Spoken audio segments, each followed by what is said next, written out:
We're going to look at how to make this cute fur effect using Adobe Illustrator. And one thing that you'll notice about it is that I did do a few different versions, and you can actually change it around in a number of different ways to customize it. But there's some basic steps to kind of get to this point that we're going to look at. So the first thing that I'm going to do is just go to a new screen, and again, this is in Adobe Illustrator. So let's say we type the word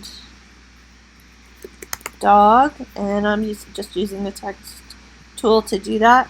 You can also, I'm just using the basic font that they supply, but you could also experiment with different typefaces and see how they look.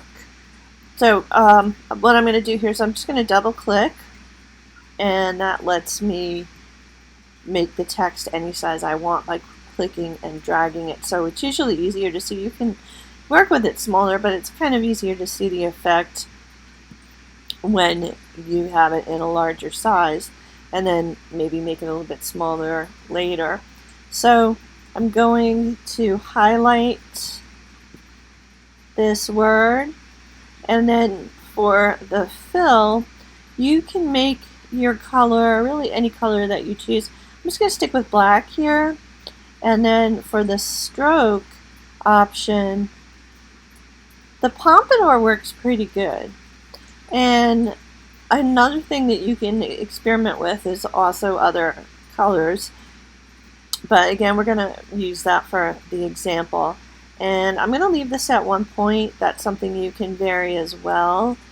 I think it makes you, or lets you make your fur a little bit thinner, which kind of shows up a little bit better if you just stick with a lower point size.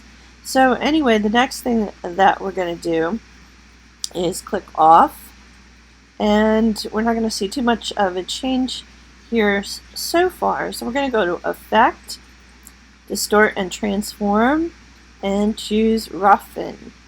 And I'm just going to go with what their auto settings are, although you could also, again, that's something that you can kind of experiment with, although obviously, as you can see, with some of the settings, the higher they get, the less it sort of looks like text.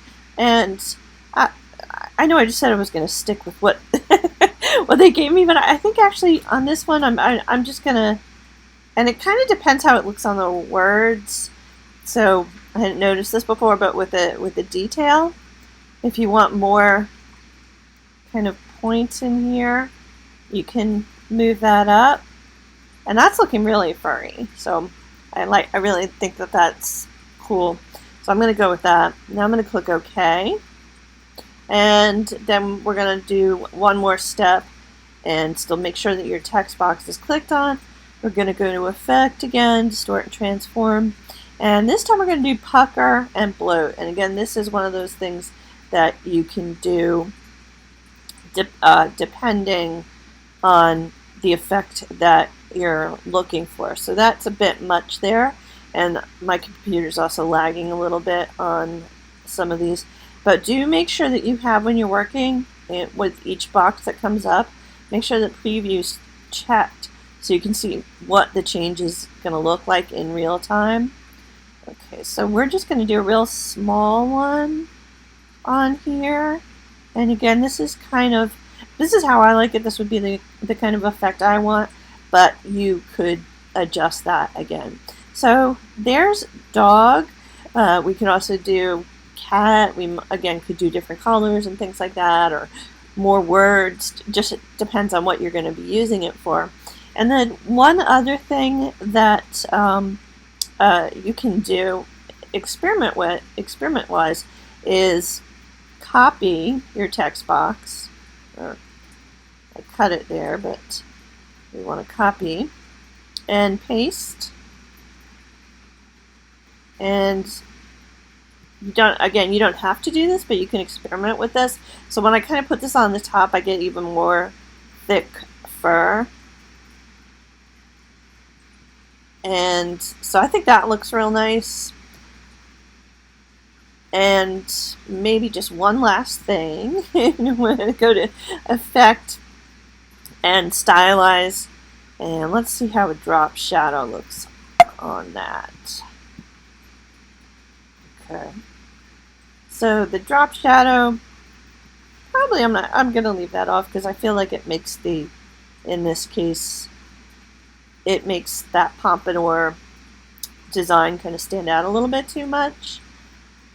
So let's do this instead of a drop shadow. Let's go to copy, paste, and I'm just going to make this all black.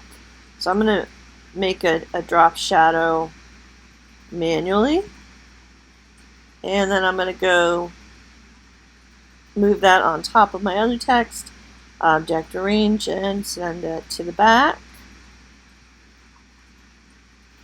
And let me just get a hold of the text in the front so I can kind of adjust that a little bit. Yeah, that's really cool. I really like the way that looks. Okay, so that's basically it. Have fun experimenting and let me know if you have any suggestions once you try it out for something that you think looks really good, and as far as selecting different fonts or stroke sizes or anything like that. All right, thanks a lot. Hope you enjoyed this.